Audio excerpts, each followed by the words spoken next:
Hola a todos, ¿cómo están? Estamos una vez más aquí en Herederos. Este es nuestro episodio 5, ¿verdad? Estamos aquí en nuestro quinto podcast. ¿Cómo estás, Paz? Súper bien, Juanito. Contentos de ir en nuestro quinto episodio de Herederos. Sí, así es. Hoy tenemos un tema súper interesante. Un tema que a lo largo de los años ha cambiado muchísimo, pero es de tiempos ancestrales, ¿verdad? Hoy vamos a hablar acerca de las relaciones, noviazgo, matrimonio, amistad. Así que para empezar, haciendo la comparativa, ¿cómo era los noviazgos antes y cómo son ahora? Porque ahora es como que, bueno, yo conozco a esta chica o la vi, la escribí por Instagram. Para empezar, ¿cómo empezaba el conocerse? ¿Cómo los chicos cristianos conocían a otras chicas cristianas? Si estaba bien visto que de la misma iglesia o de iglesias diferentes, ¿cómo era eso antes? Bueno, antes pues la gente se conocía obviamente en su misma iglesia o se hacía algún evento de iglesias, se unían las iglesias y ahí encontraban su idóneo. Su idóneo. Sí. Entonces llegaban a la iglesia, entonces no, que la niña del grupo que vino a cantar, que no sé, el chico que trajeron de la alabanza de otra iglesia, el baterista, el pianista, el cantante, o por ejemplo estaba el soltero haciendo gira, predicando, el predicador soltero cotizadísimo. Entonces iba por todas las iglesias hasta que encontraba a la niña así súper espiritual, tocando la pandereta. Esa era la que le gustaba. Me gusta ni la pandereta. Así era que se conocía la gente. ¿Y había algún problema en que, digamos, sean de diferentes congregaciones? Pues yo creo que no. Lo que pasa es que obviamente era muy importante que fuera de la misma como el mismo corte doctrinal, digámoslo así, ¿no? Entonces, sí, no, claro. que es que esa iglesia es muy moderna, entonces esa niña no le sirve. Claro. Entonces es una niña de santidad. Entonces, sí, exacto. Entonces más o menos así era que se manejaba. Obviamente, pues toda regla tiene excepción, pero sí, realmente las relaciones eran muy diferentes a como es ahora la forma de la gente relacionarse, porque había que conocerse. Hoy en día la gente se conoce por redes y se escriben y ya es suficiente. Sí, ya después de tener una cita, viajan de un país a otro y se enamoraron y listo. Pero en esa época era muy importante la presencialidad, porque no había otro método. Claro, yo creo que hoy ha sido como la época de la tecnología, ¿no? Entonces, tú antes de hablar, antes tú como que la veías, le hablabas y ya está. Pero antes tú de hablar con alguien vas y le miras el Instagram, el Facebook, qué es lo que publica, qué es lo que... Y tú ya tienes como una carta de presentación en tus redes sociales. Por eso es muy importante que cada persona cuide sus redes sociales, ¿no? Claro, no, y ahorita y hoy en día una de las red flags, dicen ustedes, sí, los jóvenes, red flags, sí. Es una persona que sus redes sociales esté como todo oculto. Sí, eso tiene cierto aire de misterio, sí. Pero puede ser peligrosín porque puede ser alguien que está con una fachada de súper y espiritual, pero tiene ahí como una doble vida, entonces hay que tener cuidado con eso. Claro, entonces yo creo que hoy como que la gente es un poquito menos arriesgada a conocer personas, o no sé si es porque hoy en día hay como muchos estándares, ¿sabes? Hay como mucha gente que está esperando a que llegue, mejor dicho, el predicador pastor de las naciones o la super pastora hermosa y bella que va a cambiar. Pero antes era como lo que tú me decías, iban a los congresos, ¿cómo se llamaba? Conciertos. Sí, congresos, eventos, convenciones, confraternidades, no sé. Y siéndome muy sincera, Paz, ¿ustedes de adolescentes iban a los congresos o iban a conocer gente?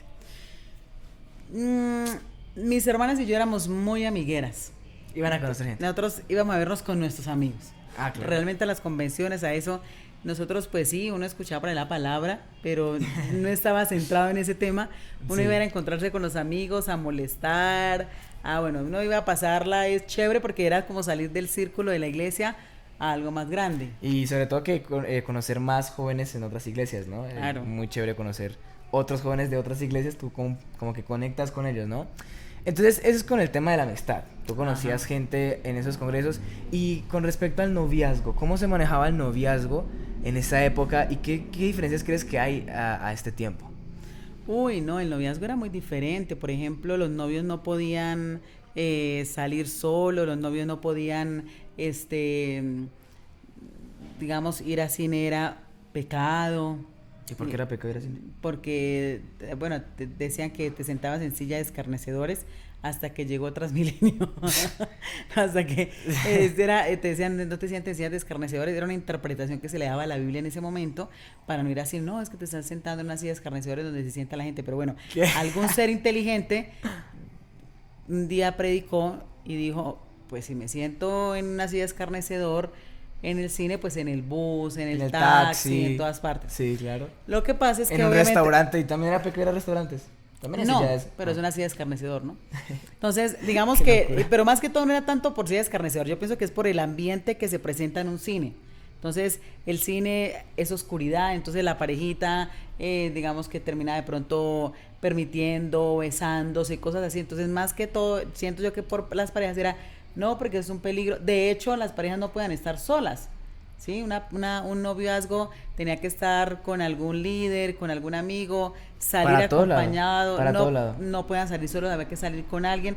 Lo que eso sí trajo es que la gente tuviese una doble vida, porque la gente, voy a salir con mi novio, con la novia delante del líder, pero eso hizo que la gente tuviese relaciones ocultas, escondidas, claro. Porque no sientes libertad, ¿sabes? O sea, si tú tienes a alguien siempre ahí, es la típica paradoja del ¿cómo se llama esto?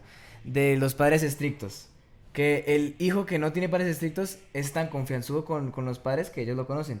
Pero el que tiene padres estrictos es tan inteligente que sabe perfectamente cómo hacer engañar, para que no lo pillen. Cómo engañar a sus padres. Exactamente. El que tiene padres estrictos sabe cómo lograr engañar a sus papás sin que lo molesten. Entonces, el joven sabía cómo engañar al pastor y cómo engañar a su líder, a su líder, pues, teniendo una relación que nadie sabía, que nadie se enteraba, porque había otra cosa. Y es que el noviazgo, definitivamente, tú tenías un novio y no había chance de terminar. O sea, te noviaste con una persona, entonces no te podías equivocar. Eso tenía que ir para matrimonio. Wow. Si tú te equivocabas, entonces, bueno, venía una disciplina, entonces 3 meses de disciplina para ella, 3 meses de disciplina para él. Espera. O sea que, a ver, yo tenía una novia en la iglesia y no se dieron las cosas o lo que sea, yo decido terminar, ¿estoy en pecado? Te ponían en disciplina por mal testimonio. ¿Por mal testimonio? Uh-huh. Te ponían en disciplina por mal testimonio. Obviamente estas reglas sirvieron porque ayudaron como a controlar mucho, digamos que, como ese despertar que hubo del Señor, ¿no? Entonces, ayudó a controlar muchas cosas, pero a la larga trajo un pésimo resultado. Sí, no. Un pésimo resultado porque la gente, por aparentar, terminó casándose fuera del propósito de Dios, casándose con quien ya no quería, porque obviamente yo no creo que la iglesia sepa que terminé, yo no quiero que sepan qué es, me van a poner en disciplina, me van a quitar del ministerio, me van a quitar de la escuela dominical, me van a quitar de la alabanza. Si yo llego a terminar, lo pierdo todo. Entonces la gente se somete a una relación que desde el noviazgo sabían que era una relación complicada, pero que la gente decía, no, es que si yo termino ese noviazgo, seguramente voy a perder todo mi liderazgo en la iglesia. Entonces la gente, por sostener un liderazgo, uh-huh, la gente continuaba en la relación y se casaba. Y hoy tenemos un alto porcentaje de gente que algún día se casó bajo ese criterio dentro de la iglesia, que hoy están separados. Divorciados. Claro, porque, o sea, no parece muy rentable, porque si esa persona no es, o qué tal que sí sea, imagínate que sí uh-huh sea, pero solamente necesitan un poquito de tiempo. Ok, uh-huh, estamos juntos, yo sé que tú eres para mí y yo sí para ti, pero estamos en el tiempo equivocado. Terminemos, no sé, tengamos un espacio. Y le oramos, tú oras por mí, yo oro por ti, lo que sea, pero eso de que... ¿Y eso cómo era? Digamos que yo tengo una pareja en esos tiempos y yo uh-huh termino con ella, 3 meses de disciplina, ¿yo puedo volver con ella? ¿Yo puedo, pastores, que decidí volver otra vez con esta chica? ¿O era muy mal visto? Pues yo la verdad no sé, yo de las pocas experiencias que vi, porque en esa parte, gracias a Dios, mis papás fueron muy inteligentes. Papás fueron muy inteligentes en esa parte con nosotras, con mis hermanas, conmigo, con respecto al área sentimental. Ellos fueron siempre demasiado respetuosos con eso. O sea, uno salía con alguien y uno sentía como que no está funcionando, y mi mamá, el consejo de la mamita, entonces defínale al joven y dígale que no. O sea, mis papás fueron muy intencionales en eso. Yo le doy muchas gracias a Dios, porque no era de salió con él, entonces ahora la gente la vio en la calle, la gente la vio comiendo pizza, la gente la vio, sí, ve mal testimonio, mira a ver si se lo van a noviar o no. No, o sea, mis papás en esa parte, ellos fueron demasiado inteligentes en eso. Ajá. Y la prioridad, ellos decían, lo importante es que te guste la persona, te enamores de la persona. Claro. Algo que nos enseñaron en mi casa y que en esa época fallaba mucho y hoy en día también, y eso ha sido perpetuamente de generaciones, es que te enamoras de la persona por su liderazgo, por su ministerio. Entonces, resulta que la gente cuando llega a la casa el liderazgo ya no está funcionando, sino que ya funciona el ser. Entonces mi mamá siempre nos ha dicho y bueno, obviamente en esa época, enamórate de alguien que te guste, no que sea líder, porque yo conozco muchos pastores descarriados, muchos predicadores apartados, mucha gente que algún día le sirvió al Señor y no está. Entonces lo que queda de la persona es lo que hay acá en su corazón. Exacto. De eso te tienes que enamorar.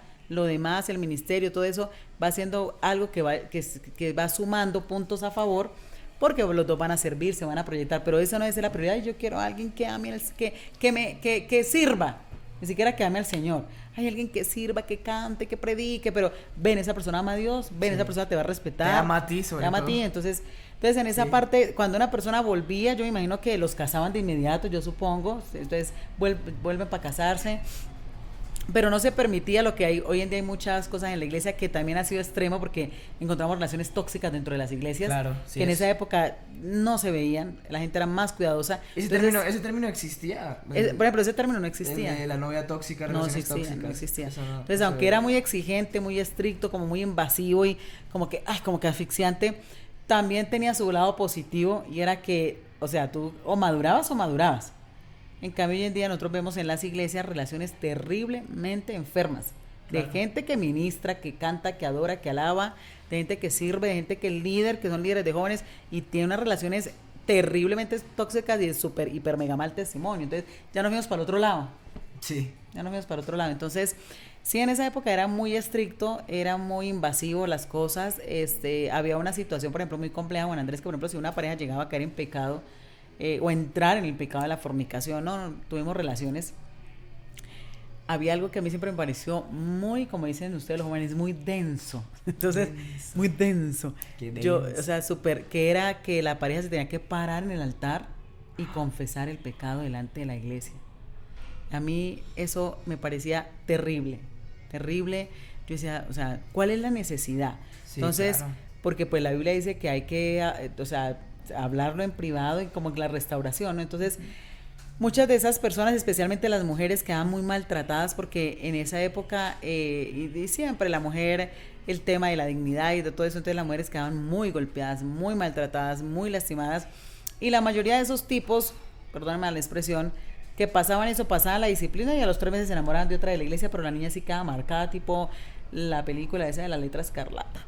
No sé si tú alguna vez la has visto, mi amor, yo sí la he visto. Entonces la niña, como que el muchacho que se le acercara, no faltaba el que dijera, pero ella, con él, ella se casó, el Señor lo restauró, el Señor lo levantó precioso, le dio una gran esposa, pero ella, esa muchacha, cayó con él, de la muchacha, sí. Entonces la muchacha quedaba como marcada. Entonces esas cosas a mí me hacían muchísimo ruido en mi cabeza, y yo, ¡ay no! Me parecía como que así no debía ser. Entonces a mí eso de pasar la gente y que cuente y diga, para mí era como marcar las personas. Sí, está terrible. Marcar las personas. Y todavía hay iglesias que lo hacen. Todavía en este pleno siglo XXI hay iglesias que la gente tiene que pasar, contar, decir, y la gente queda como, sobre todo la mujer queda muy, muy golpeada de exponerla de esa manera. Entonces eso pasaba mucho, ¿no? En esa época. Claro, y no se da como el pie a primero hablar con Dios, ¿me entiendes? O sea, que la primera persona que sea intercesión para sanar sea Jesús. Uh-huh. Que, bueno, ustedes dos cayeron, permitieron cosas, pero vamos a hablarlo con Dios. Vamos a orar, ustedes, yo como líder, ustedes como discípulos míos, oramos, hacemos devocionales, nos acercamos más a Dios, tómense un tiempo, les digo.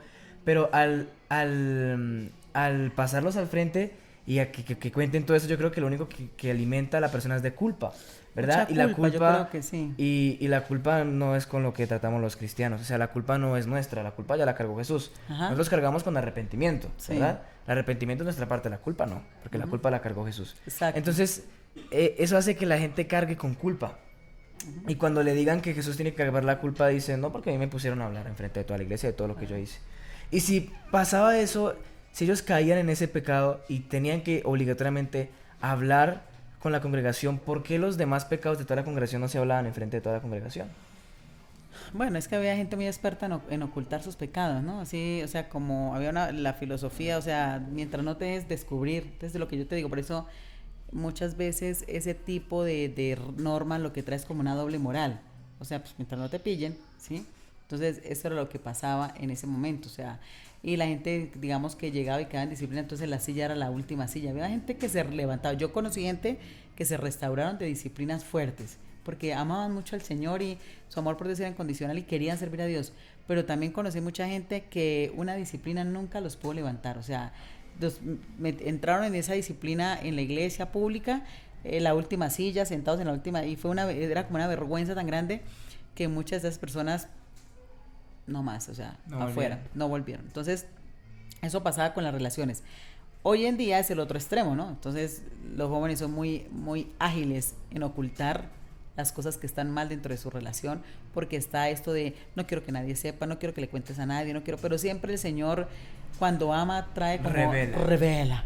Sí, el Señor como que revela revelación por amor a esa persona, pero sí, yo pienso que el pastorado de hoy en día, y pues cada quien como el Señor le guíe, pero sí la exposición es algo que sí hay que entrar a revisar y enseñar a la persona a disciplinarla.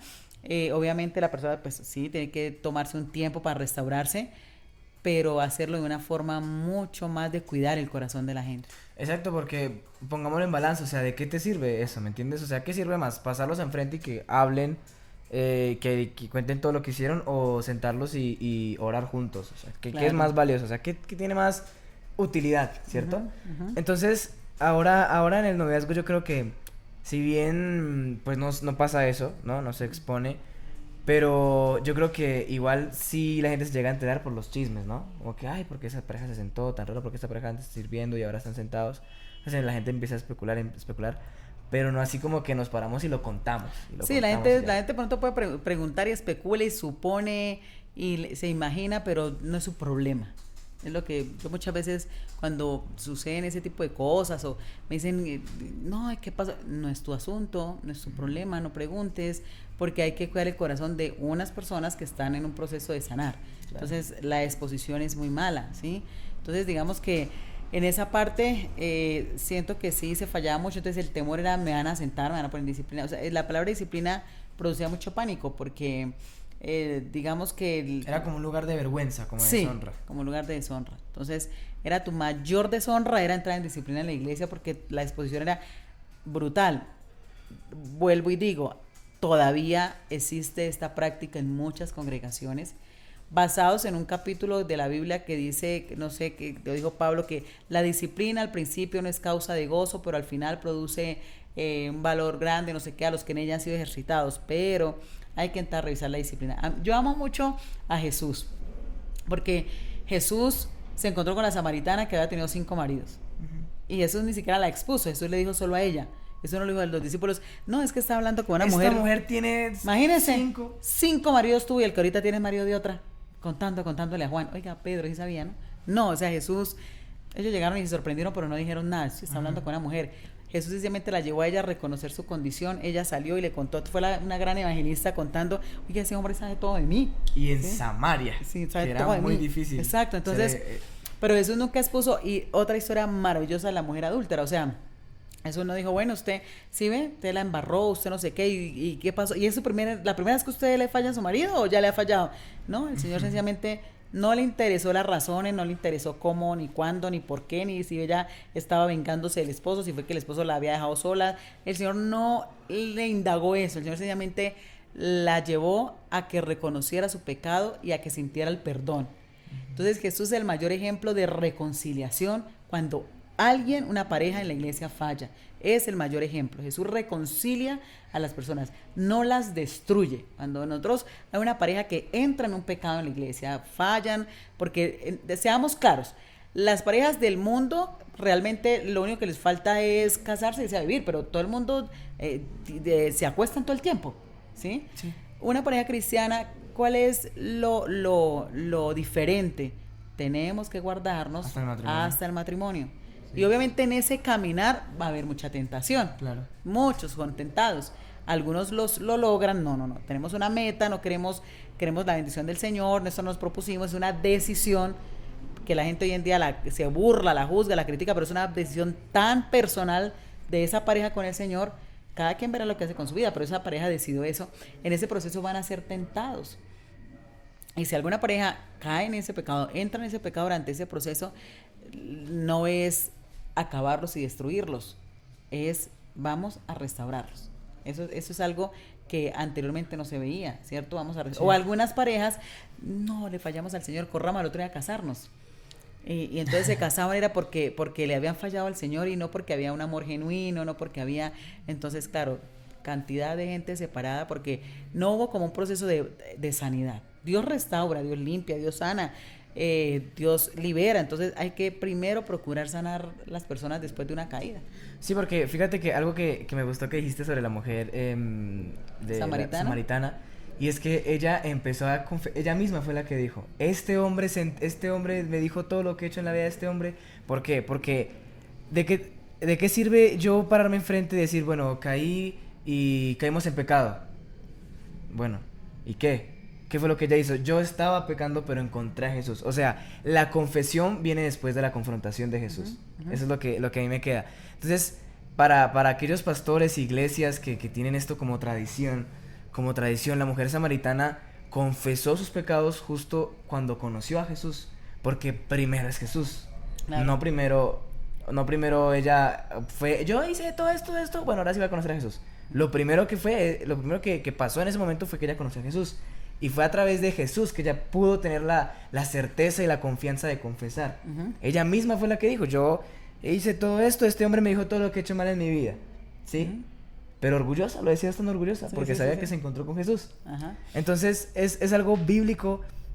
Es algo bíblico el confesar nuestros pecados, claro que sí. Claro. Pero siempre y cuando estés de la mano de Jesús. Que sepas que lo confiesas porque eres perdonado. Y no lo confiesas como persona culpada, sino como persona perdonada. Y como persona expuesta, ¿no? O sea, ya la samaritana necesitaba más exposición. Ya todo el mundo sabía quién era, entonces necesitaba más exposición. Ahorita yo estaba pensando que otra de las cosas que pasaban en aquella época y que hoy en día pues se tiene mucho cuidado de eso, es que la gente se ennoviaba y al otro día los presentaban en el altar, delante de la iglesia, ellos ya son novios. Entonces la gente sí, eso, yo... ¿Tú alcanzaste a verlo? No, yo por muy poquito. Yo por lo menos ahora, con los 20 años que tengo, y desde más chiquito yo no recuerdo que nuestra iglesia, o tal vez muy chiquito. Se hizo en algún momento hasta que con mi esposo y yo, claro, porque entonces veníamos de esa escuela. Sí. Entonces lo hicimos recién empezando la iglesia, entonces no, que se presente, pero nos dimos cuenta cuando una vez una chica tuvo una relación terriblemente tormentosísima en la iglesia, una relación recontratóxica, un muchacho, Dios mío, terrible, y ella un día llorando me dijo, Paz, ¿yo qué hago? Yo me tengo que casar con él porque yo soy líder de esto, el ejemplo que yo tengo que dar en la iglesia. Yo cuando la escuché decir eso y ella me lo dijo con esa angustia, me toca casarme con él porque él es terrible, él es tóxico, él es una persona cero trabajadora.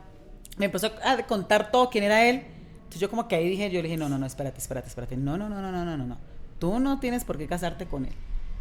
No te sientes segura, no, es que yo no quiero seguir con él, no, acaba con eso. Y la iglesia, ¿qué importa la iglesia? Y la gente que yo lidero, ¿qué importa la gente que tú lideras? Porque cuando tú estés padeciendo, pasando las verdes y las maduras con ese hombre, ni la iglesia ni la gente que tú lideras va a llevar la carga que tú vas a llevar. Acaba con eso.